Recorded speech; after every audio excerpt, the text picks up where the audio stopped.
Los deportistas que verás a continuación comparten una similitud de la que seguramente se sienten bastante arrepentidos y muy avergonzados. Todos ellos perdieron la cordura sobre el terreno de juego, ya sea con violentos ataques de ira, penosos comportamientos discriminatorios, vergonzosas actitudes antideportivas o imperdonables desconcentraciones que tuvieron desenlaces adversos.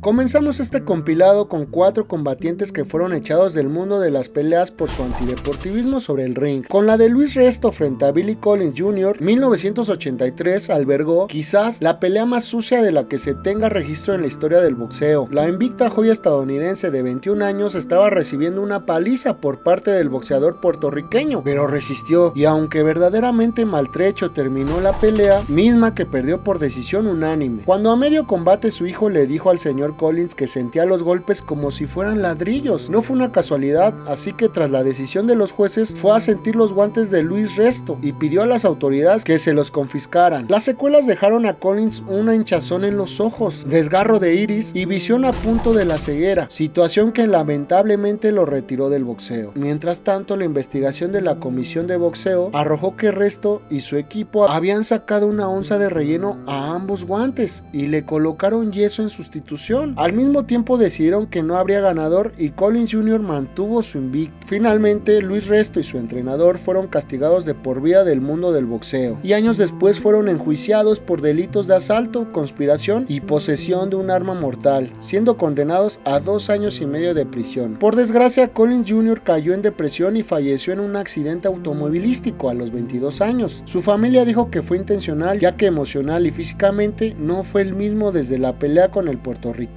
En 2023, tanto Drew Chapman como Irving Ayala hacían su debut profesional en el octágono de la LFA. Fue una pelea típica por donde se mire. Durante los instantes finales del combate, Ayala tiró a su oponente y se puso encima de él. Sin embargo, cuando quiso aplicarle un golpe de martillo, su quijada pegó sólidamente con la rodilla derecha de Chapman y quedó completamente noqueado. De inmediato el referee dio por terminada la pelea, pero el frenesí se apoderó de Chapman, quien antideportivamente saltó sobre la espalda del semi-inconsciente Irving Ayala, intentando una especie de mortal. Por este reprobable acto, Chapman perdió la pelea y fue inhabilitado de por vida para pelear profesionalmente. Aquel día terminó su carrera en las artes marciales mixtas.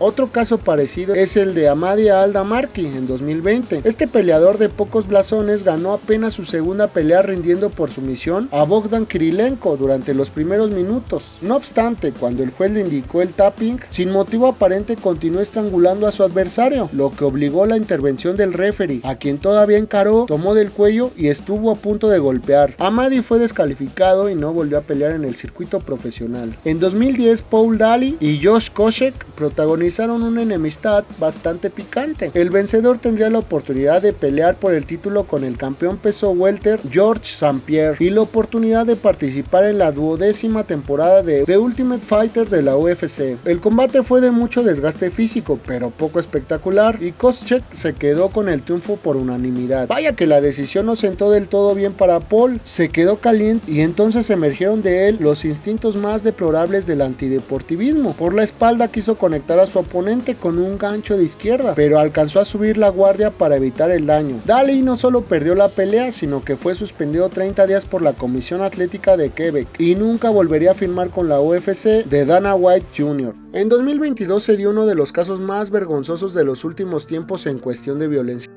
Durante un partido de la tercera división de la Liga Regional de Argentina entre Independencia y Deportivo Garmese, el futbolista Cristian Tirone atacó cobardemente por la espalda al árbitra Dalma Cortadi. Al delantero de Garmense no le gustó un señalamiento de la colegiada y en un acto de total deshonra le mandó al suelo dándole de lleno con el puño. Dalma Cortadi se levantó de inmediato, sin embargo presentaría mareos, vómitos y dolores de cabeza que la llevarían a parar al hospital. La contienda fue suspendida de inmediato y el agresor fue contenido por elementos de la policía local para posteriormente ser presentado en calidad de detenido.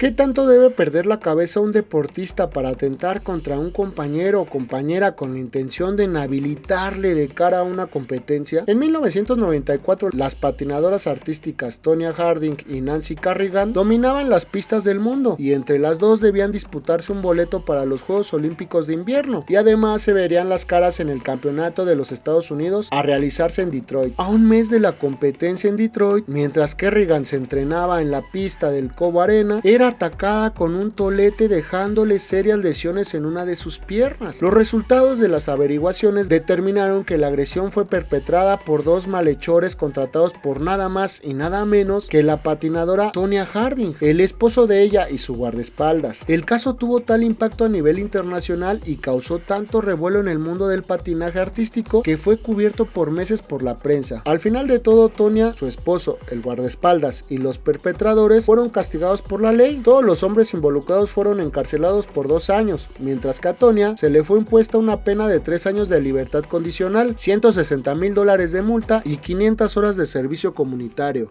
El controvertido tenista Nick Kyrgios es sumamente reconocido por su irreverencia y explosividad tanto dentro como fuera de las pistas. Más allá de su enorme talento, sus polémicas publicaciones en redes sociales, infinidad de animadversiones con los jueces e incluso berrinches infantiles lo han llevado a estar en el ojo del huracán en más de una ocasión. Primero en 2019, mientras se enfrentaba a Casper Ruud, perdió la cabeza. Le cobraron un punto de penalidad por tirar la raqueta, luego pateó una botella e instantes después lo hizo con una silla. Lo penalizaron con un game, pero luego llegaría la sanción ejemplificadora con su descalificación del torneo. Otro de los episodios más recordados fue lo ocurrido durante Miami Open de 2022. El tenista australiano enfrentaba en octavos de final al italiano Jannik Sinner, cuando a mitad del primer set el juez de silla, el brasileño Carlos Bernardes, olvidó apagar su radiotransmisor, provocando la furia de Nick, quien tras perder el punto se enfrascó en una acalorada discusión con el referee que se extendería a lo largo de todo el partido. Pero esto solo fue el inicio del penoso espectáculo, ya que durante el tiebreak del primer set aventó su raqueta contra el suelo y una vez culminada la manga terminó por destrozarla. Por esta conducta se hizo acreedor a una penalización, que por cierto no sería la única porque estuvo a borde de la descalificación. En ese partido el italiano salió con la victoria y tras saludar al ganador, Kyrgios se dirigió por última vez a Bernardes, llamándolo puto retrasado, lo que le costó una sanción de $35,000.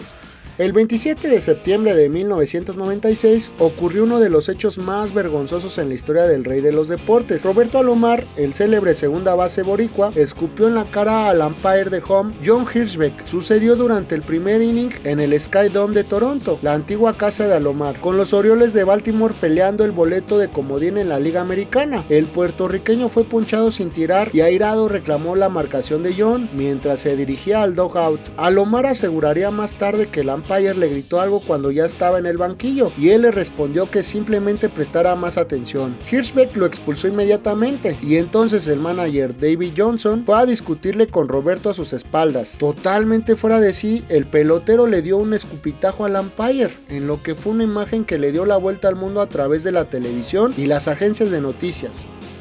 La Liga Nacional de Hockey disputada en Canadá y los Estados Unidos es la liga de hockey más importante del mundo en términos de audiencia, popularidad y talento. En el 2000, a falta de pocos segundos para el final del encuentro entre los Boston Bruins y los Vancouver Canucks, Marty McSorley, delantero de los Bruins, golpeó con su stick la cabeza de Donald Brashear a la izquierda del equipo canadiense. Brashear cayó boca arriba y se golpeó la cabeza contra el hielo, perdió el conocimiento y según los reportes médicos posteriores sufrió una conmoción cerebral de tercer grado. McSorley fue acusado de agresión y suspendido el resto de la temporada, incluidos los playoffs, pero el castigo no terminó ahí. Un juez lo declaró culpable de agresión con un arma y fue sentenciado a 18 meses de libertad condicional. En otro caso de esta liga, pero acontecido 4 años más tarde, y en donde nuevamente se vieron involucrados los Canucks de Vancouver, está el deplorable actuar de su ala pivote, Todd Berucci, en contra de Steve Moore, centro de los Colorado Avalanche. Al final del tercer periodo, Berucci patinó por detrás de Moore buscando provocarlo. Al no encontrar respuesta a sus agresiones, cobardemente lo jaló del jersey y con un puñetazo lo golpeó en la sien, para después tumbarlo en movimiento sin que pudiera meter las manos. Todavía 3 jugadores más cayeron encima cama de Steve Moore, quien no pudo salir bajo su propio pie debido a las lesiones. 3 vértebras cervicales fracturadas, cortes faciales y una conmoción cerebral. A Berushi le significó cargos criminales y una demanda civil contra su persona y los Canucks. Por razones poco halagadoras, sobre todo para uno de los dos protagonistas, el 28 de junio de 1997 es y será recordado para siempre como uno de los capítulos más oscuros en la historia del pugilismo. En Las Vegas, durante el tercer asalto por el cinturón peso pesado de la Asociación Mundial del Boxeo, Iron Mike Tyson salió sin su protector bucal y mordió la oreja derecha de Evander Holyfield, provocándole literalmente el desprendimiento de un pedazo de cartílago que después escupió al suelo. Fue un escándalo monumental, la indignación se apoderó de la arena, pero el combate prosiguió con una penalización de 2 puntos para Mike. De vuelta a los cates tras un evidente cabezazo de Holyfield, Mike volvió a morderlo arrancándole un pedazo de su oreja izquierda. El referee detuvo la pelea de inmediato y Tyson fue descalificado, lo que desató una pelea masiva en el ring. Conforme a las declaraciones de Tyson, los mordiscos fueron producto de la calentura y en represalia tras los continuos cabezazos de su adversario. Los expertos que han analizado el incidente aseguran que este fue premeditado por una razón. Mike Tyson, quien un año antes había perdido por nocaut ante Holyfield, se sabía perdedor, por lo que decidió salir al segundo asalto sin protector bucal, atacar a su contrincante como lo hizo y utilizar el argumento de los cabezazos para justificarse. La manera en la que el pugilista estadounidense Terrell Williams perdió la cabeza el 17 de octubre de 2015 está considerada como una de las bajezas más recordadas en el mundo boxístico. Durante los primeros rounds de su pelea con el puertorriqueño invicto Pichard Colón, le atestó varios golpes ilegales en la nuca o golpes de conejo, que el boricua contestó golpeando las zonas blandas del californiano, y Colón fue castigado con 2 puntos. El referee les advirtió que dejaran de darse golpes ilegales o descalificaría a los dos, pero Williams no acató y en el sexto tiro un fuerte entra a la nuca de Pichard lo mandó a la lona. Terrell fue sancionado con 1 punto, pero el daño al puertorriqueño ya estaba hecho. Colón lucía desorientado, sin embargo el médico asignado por la comisión autorizó la continuidad de la pelea. En el noveno, Williams tiró 2 veces más a su oponente, una de ellas con otro golpe ilegal de conejo. Se dice que en la esquina de Colón pensó que la pelea había terminado, por lo que le retiraron los guantes, pero otras versiones apuntan a que lo vieron tan deslucido que decidieron no dejarlo salir al 10º, por ende fue descalificado. Rumbo a los camerinos, el equipo de Pichard se percató que no estaba bien y le costaba mantenerse consciente. Estaba sufriendo una hemorragia interna, así que lo llevaron al hospital, donde fue operado con éxito,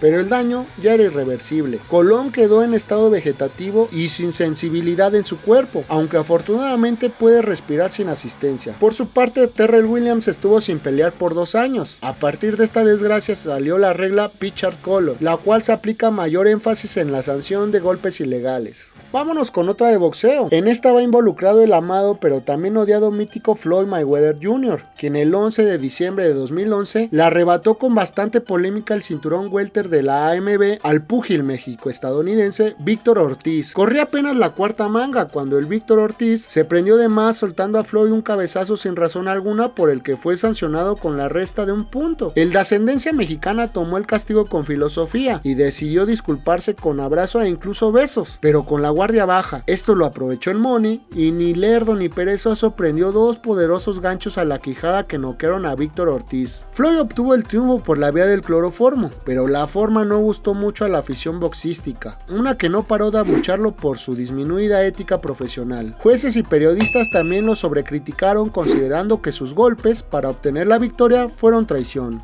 Ahora vamos con aquellos deportistas que no se tornaron violentos, sino que enloquecieron por sus terroríficas equivocaciones dentro del ruedo, mismas que marcarían para siempre sus trayectorias. A finales de la década de los 70, se comenzó a arraigar la costumbre de que el mariscal de campo se arrodillara para dejar que el reloj avanzara para terminar los partidos. Sin embargo, no todos los equipos lo hacían, hasta que en 1978 los Gigantes de Nueva York perdieron un juego tras una mala entrega. La defensiva recuperó el balón y le le dio la vuelta al partido. El mariscal de campo de Nueva York le entregó mal el balón a Larry Csonka, quien no pudo retenerlo y este cayó al terreno de juego. El esquinero de las Águilas, Herman Edwards, recogió el ovoide y lo llevó hasta la zona de anotación para darle la victoria al marcador mientras el reloj expiraba. A partir de esa ocasión, si algún equipo va en ventaja y tiene posesión del balón, sin importar la diferencia en el marcador, es de rigor que el mariscal se arrodille. El defensor Leon Lett consiguió 3 anillos de la NFL con los Dallas Cowboys durante la última década del siglo XX. No obstante, penosamente, entre los aficionados al fútbol americano, se le recuerda más por 2 jugadas desgraciadas de las que fue protagonista en 1993. La primera sucedió ni más ni menos que en el Super Bowl 27, ante los Bills de Buffalo. En el último cuarto, ya con el partido totalmente decidido en favor de Dallas, los Bills tenían el balón en ataque, realizaron el snap correctamente y un posterior fumble recuperado por Lett en la mitad de la cancha. El touchdown era inevitable y erróneamente festejó antes de tiempo, ya que le palmearon el balón antes de entrar a la zona prometida. Finalmente, tras la revisión, los jueces decretaron un touchback y aunque Dallas ganó el supertazón, Leon Lett quedó como el desagradable villano. Meses después volvió a estar en el ojo del huracán. El 25 de noviembre del 93 se enfrentaban los Dallas Cowboys contra los Miami Dolphins y las condiciones climáticas eran muy adversas con nieve, frío y viento. A pocos segundos del final, el resultado estaba 14-13 favorable a los locales. Sin embargo, la posición era para Florida en la yarda 25 del rival, por lo que intentarían el gol de campo para adelantarse y prácticamente finiquitar el juego. Increíblemente, la defensa de Dallas logró bloquear el lanzamiento, de tal forma que el balón salió rebotado y se frenó antes de llegar a la zona de anotación. Los jugadores de Dallas hacían señales para que nadie tocara el balón, todo el mundo ya lo celebraba, pero entonces Leon Lett, sin saberse muy bien por qué,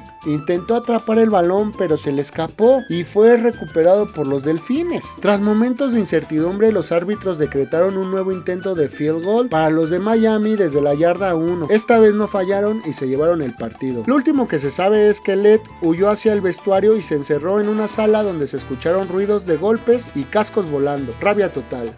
A inicios de la década de 2010, Mark Sánchez estaba predestinado para ser el mesías que sacara de la miseria a los Jets. Sin embargo, su estrella se apagó muy pronto y en 2012 comenzó la debacle. Puntualmente durante el juego de acción de gracias ante los Patriotas de Nueva Inglaterra, al parecer Mark no entendió bien la jugada y ante las sorpresas de propios extraños, fue a estrellarse directamente con su compañero Brandon Moore. En el choque perdió el balón provocando el robo y la anotación de Steve Gregory. En cualquier disciplina sobre hielo, las faltas de concentración pueden pagarse muy caro, no solo porque prácticamente les costaría la eliminación, sino porque podría provocarles severos daños físicos y a veces hasta fatales. Tal es el caso del brutal choque acontecido en la Copa de China de 2014 entre el campeón olímpico Yuzuru Hansu y Han Yan. En un instante de despiste, ambos colisionaron a gran velocidad en lo que fue una escena impactante. El público entró en shock cuando vieron sangre sobre la pista y a los patinadores en el suelo. Por fortuna, ambos salieron bajo su propio pie y 40 minutos después fue una total locura ver a Hansu ejecutar su programa con una venda sobre la cabeza. A decir verdad, no le fue del todo bien, sufriendo 5 caídas, pero a pesar de todo se proclamó subcampeón de la competencia. Impresionante locura, ¿no lo crees? Tan solo un microsegundo de distracción puede marcar la diferencia entre una buena ejecución o un grave accidente, como el que vivieron en 2007 la pareja canadiense Jessica Dube y Bryce Davison. En Colorado Springs se realizaba el campeonato de los 4 continentes, cuando durante el programa de los campeones canadienses, en un tercer giro de camello, Davison impactó con la cuchilla de su patín la mejilla izquierda de su compañera, generando una escena sumamente perturbadora. Por fortuna, el ojo de Jessica no sufrió daños y tampoco hubo huesos rotos. Sin embargo, recibió 83 puntadas y ese mismo año regresó a las pistas. Literal, Jessica perdió el pómulo, pero gracias al cielo no la cabeza.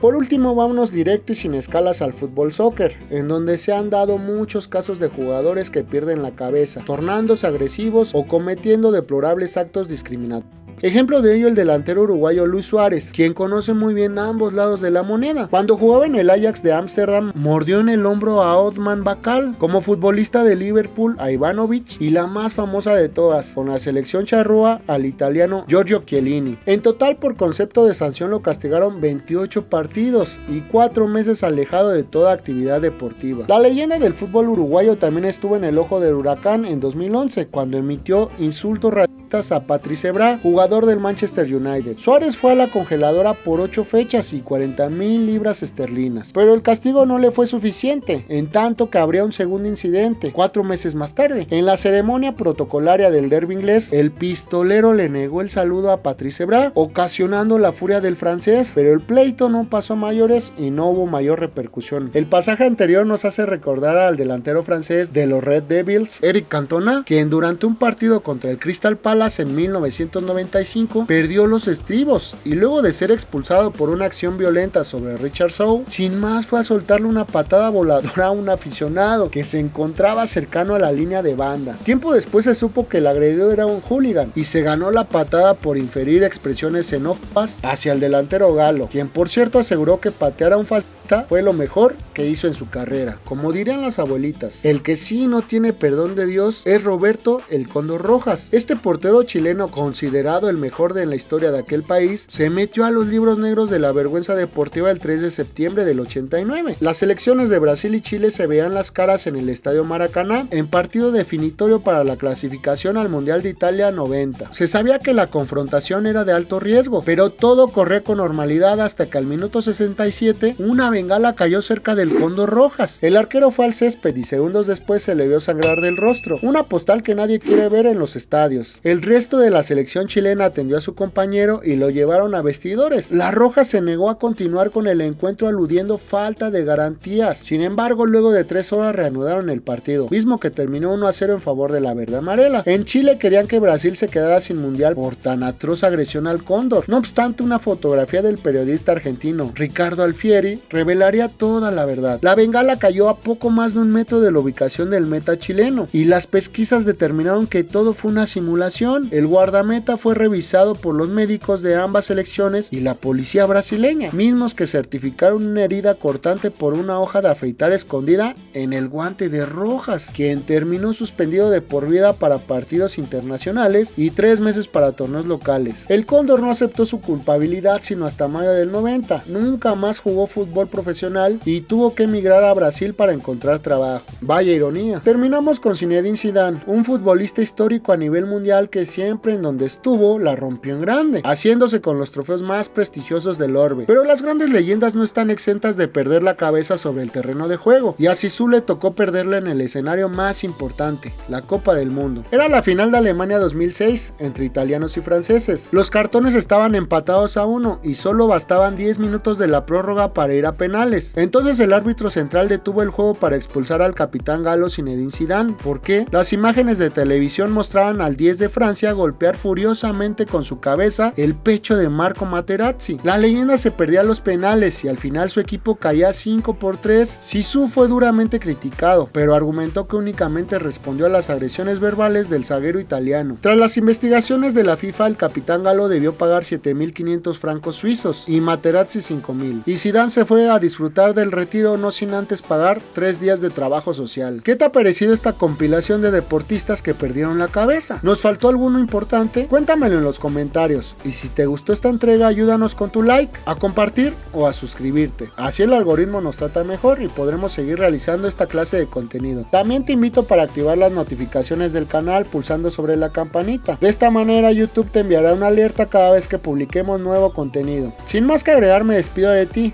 y nos vemos pronto en la próxima edición para vivir juntos una nueva y apasionante historia del mundo deportivo.